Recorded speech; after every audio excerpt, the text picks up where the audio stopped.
What is the scariest story you know that is 100% true? In my town in the early 90s there was a notorious killer that had all of BC, Canada on watch. My wife's mother, years and years before I knew them, had been home alone while her husband was in England doing tree surgeon work, arborist. She was in her laundry room when a man walked up from her basement, completely scaring her. She freaked out and said, "What the hell are you doing here?" He said he was friends with her husband and was just coming to see if he was here. Apparently he told him he could just walk in, which she knew was bullshit. She was smart enough to tell him that he was just at the store and would be back any minute. He said he would wait outside for him. As soon as he left she called the police, but he was long gone by the time they got here.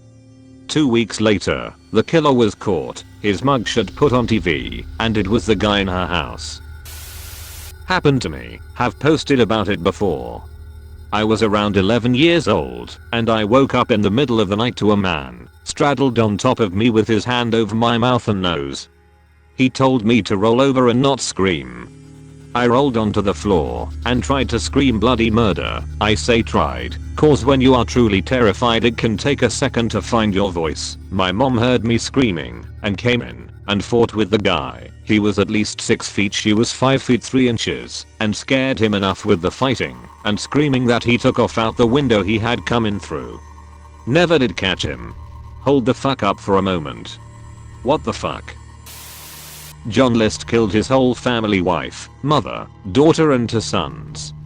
He meticulously planned the whole thing, cancelling all delivery services, excusing the kids from school, and even turned the air conditioning as low as possible to preserve the bodies for as long as possible. After he killed them all, he placed the bodies in sleeping bags and lined them up. He then wrote a letter to his pastor explaining why he had to kill them. He then leaves and isn't heard from again. 18 years later has remarried and doing the same job as before, but this time he doesn't have any children. Has finally arrested after a tip was given to the FBI. Crazy thing is that, because he planned it so well, the bodies weren't discovered until a month after the murders, so he had a huge head start and essentially started a new life in the same career and was heavily involved in a new church down in Virginia. Took 18 years to capture him.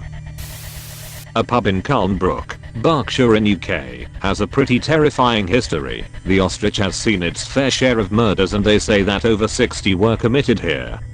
Most famous of all were those committed in the 17th century by the landlord of the time, Jarman, who with his wife, made a very profitable sideline by murdering their guests after they had retired for the night. They had a trapdoor built into the floor of one of their bedrooms, and when a suitably rich candidate arrived, Jarman would inform his wife that a fat pig was available if she wanted one. She would reply by asking her husband to put him in the sty for till the morrow. The bedstead was hinged, and they would tip the sleeping victim into a vat of boiling liquid immediately below, thus killing him. One of my friends had someone following her home, hiding in the bushes so they couldn't be seen. She booked it to her house, got inside, and he was watching the house from the outside. She called the cops. They come along quietly and got the jump on him. He had condoms, handcuffs, and a knife. When they got his DNA, it turned out that he was linked to a half-dozen rapes in the area.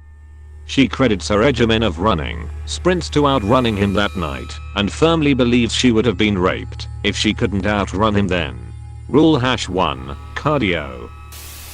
One night about 2 years ago, I believe it was spring, and it was about 9 or 10 at night. A bit of context: my mother is a photographer, and she has one of those big expensive cameras. Now I was just sitting in my room playing Sparks with my buddies, and I heard the commotion of my family in the doorway to the backyard, the kind of commotion of people gawking, so I went out to see what it was all about. I go to my dad and ask what it is, and he says there's something in our backyard and my mom is out there trying to get pictures, but her flash isn't working, and she's right at the fence trying to get pictures, and all of a sudden the flash goes off and lights up the pitch black yard, and right in front of my mom is a bear stood up on its back legs just standing there. By the time the flash was done, my mom was nearly in the house.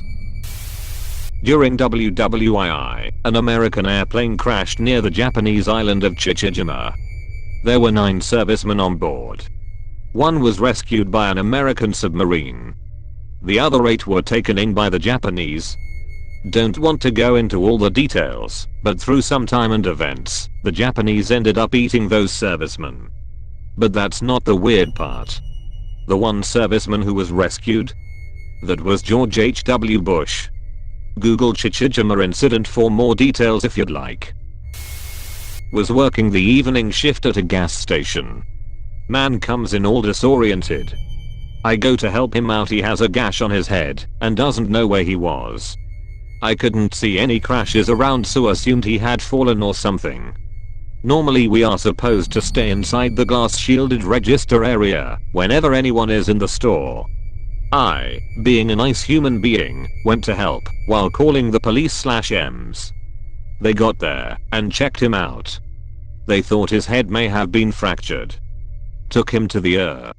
I went back to work. Cops stopped back by for some coffee a few hours later. They told me the guy got hit by a baseball bat trying to break into a little girl's bedroom and was wanted for rape and murder in 2 other states. I never left the register area at night again. Kudos to the slugger that hit him.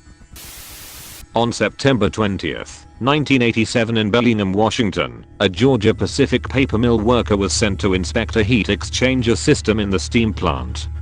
Inside the base of the stack, he spotted a charred skeleton. To this day, no one is certain who the victim was, how they wound up in such a horrible place, nor why. You know shit is real serious if the sentence starts with the complete date. Well, I'm a bit late, and I'm not sure if anyone posted this already, but the story of Hisashi Aochi. He suffered radiation exposure so thorough his DNA was destroyed, and he probably would have died in a matter of days or even hours, but doctors kept him alive for almost 3 months. He was conscious and begging for death as his body literally fell apart. I was in a crappy motel. The room had bed bugs. I was too exhausted to go to the front desk. I just needed to make it until the morning. I slept in the tub. Hours later I hear someone breaking through the window. I had a big knife with me and ran out into the room to find a man halfway through my window. We stared for a while at each other in shock. I think we both were scared. Then he says, "Is this your room?" I'm like, "Yes." "This is my room, man." More staring. Then he slowly starts backing out while cursing me for leaving my window unlocked and not expecting him to break in. Motel on What RV, Sacramento. An acquaintance of mine sent his son to triathlon camp in Texas. A week later, his son came back from camp. The next day, the son was complaining of a headache. 4 days later, he was dead. Healthy, happy, fit 12-year-old 1 week, dead the next. Turns out the lake had Negeria fowleri, the brain-eating amoeba. Nothing scares me as irrationally as already being dead and waiting for your body to catch on. Nutty Putty Cave in Utah was sealed up in 2009 after John Jones was trapped upside down in a small crevice while spelunking. When rescue teams finally arrived, he had been upside down for so long that his legs were drained of blood. The only possible way to have gotten him out was to break his legs, which would sent him into fatal shock. He died after being trapped for 28 hours. His body's still in the cave.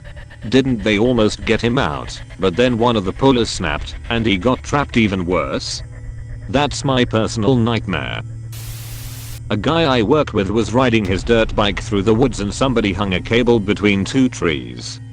My buddy caught his throat on it and saw the dude steal his dirt bike. Woke up in the hospital with a lacerated throat and a broken larynx. Pretty crazy what somebody will do for something so cheap. Dude is lucky he didn't get decapitated. A high priority inmate who could implicate dozens of wealthy and powerful people apparently committed suicide while on suicide watch at his prison. And the footage can't be found due to a malfunction of the camera. But the news told me that's how it happened, and the news is never wrong. The Lake Nyas disaster. The lake periodically belches a cloud of invisible carbon dioxide gas that suffocates everything within a 16-mile radius.